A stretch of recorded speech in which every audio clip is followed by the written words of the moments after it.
How you doing? My name's Gianni. I'm your student physical therapist today. So what we're going to do today is just a couple tests, testing your vestibular system. So I'm kind of going to watch your eyes and see how they respond to certain tests. And then we're going to do a spinal nerve root test at the end that we'll be laying down. So first couple tests, I'll just kind of be looking at your eyes and then kind of seeing where to go from there. And if there's anything that pops up, I can communicate that with you. Okay? So first we're going to do is a head impulse test. So first, can I just see range of motion on your neck? Just we're going side to side, and then we'll go up and down, and then we'll go one ear to the shoulder, other ear to the shoulder. Any pain with that stuff? Okay, No. Awesome. So what we're going to be doing for this first test is you're just going to be looking right at my nose, okay?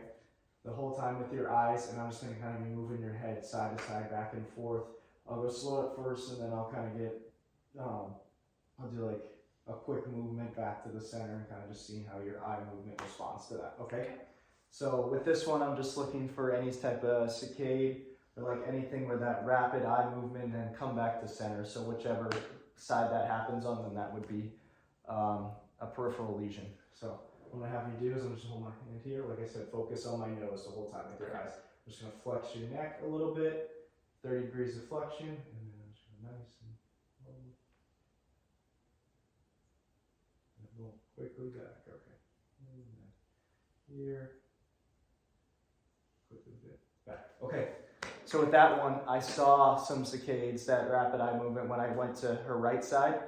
So when looking at that, we would say, like I said again, we're looking for that peripheral lesion, so it'd be a right-sided peripheral lesion there. Okay, good. So next test we're going to do is a Dix-Hall Pike test. So I'm just going to have you swing your legs up here if you can.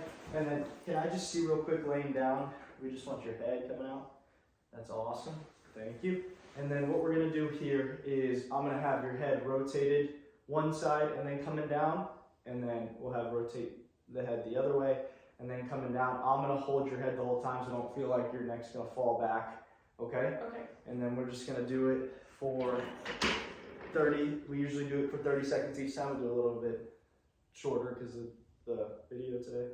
So I'm just going to have you in that 45 degrees here. And then she's going to have 30 degrees of flexion when you come down. And then I'm just looking at her eye movement. So coming down here.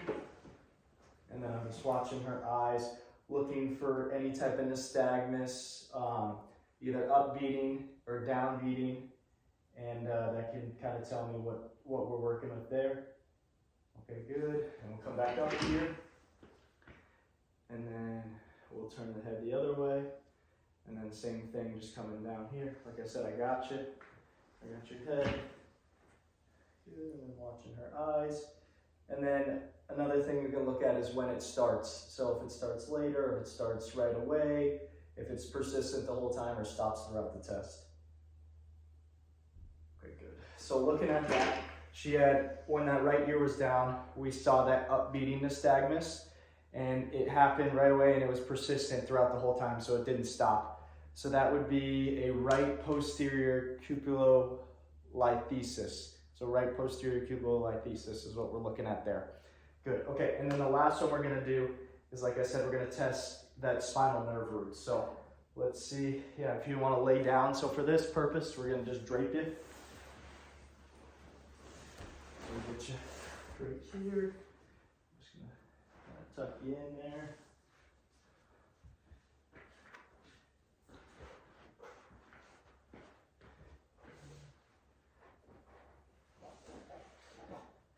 Okay, so what we're going to be testing here is your L3 spinal nerve root. So we're going to be testing that kind of like a knee extension, so making a quadricep muscle.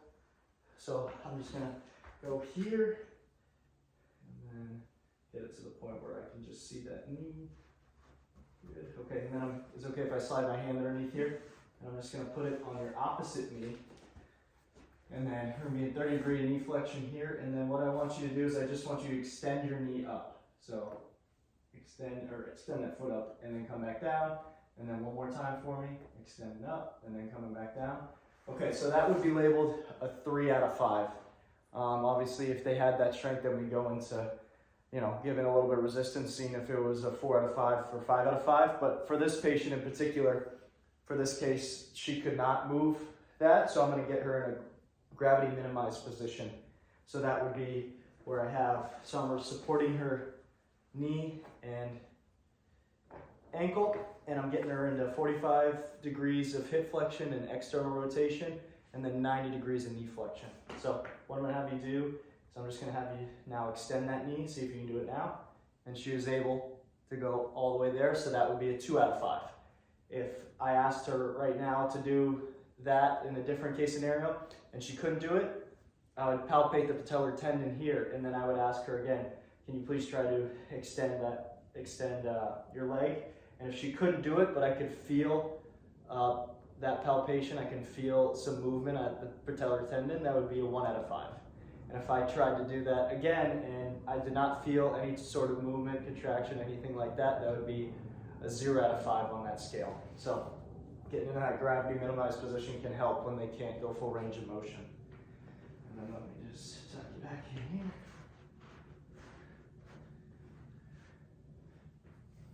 Okay, you're all good, thank you.